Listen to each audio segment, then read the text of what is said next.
गोर लगे छी अहाँ सब गोटे के। हम राधा। आई कर्मा धर्मा एकादशी अछि तो कर्मा धर्मा एकादशी के अहाँ सब गोटे के बहुत बहुत बधाई और शुभकामना। अखाड़ में जे भगवान सुतल रहे छथिन, जे दिन सुते छथिन ओहि दिन के एकादशी के हरिशयन एकादशी कहल जाइ छै। आई भगवान कर फेरे छथिन, ताहि दुआरे अजुका एकादशी के कर्मा धर्मा एकादशी कहल जाइ छै। आ कार्तिक में जे एकादशी हेतै देवउठान, ओहि दिन भगवान उठथिन। तो सुनू आई एकटा सुंदर सन भगवान के गीत।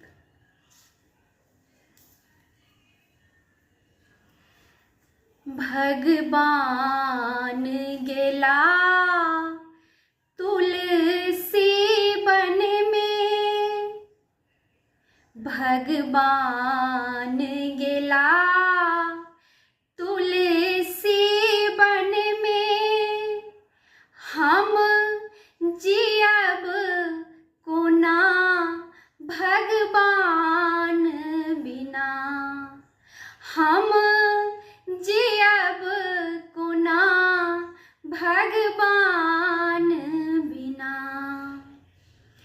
जेना तुलसी बेकल छथ जल बिना, जेना तुलसी बेकल छथ जल बिना, तेना हमहु बेकल भगवान बिना, तेना हमहु बेकल भगवान बिना।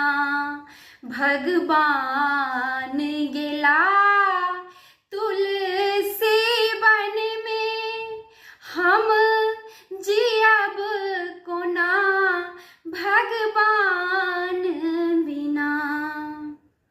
जेना सीता बेकल छथ राम बिना, जेना सीता बेकल छथ राम बिना, तेना हमहु बेकल भगवान बिना, तेना हमहु बेकल भगवान बिना।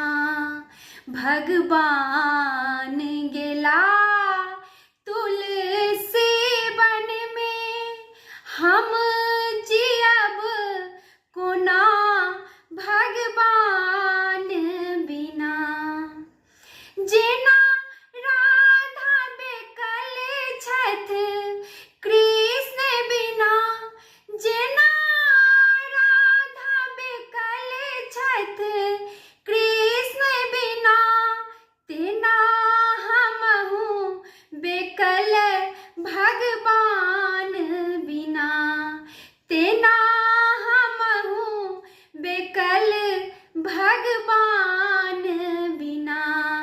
भगवान गेला तुलसी बन में, हम जियब कोना भगवान बिना, हम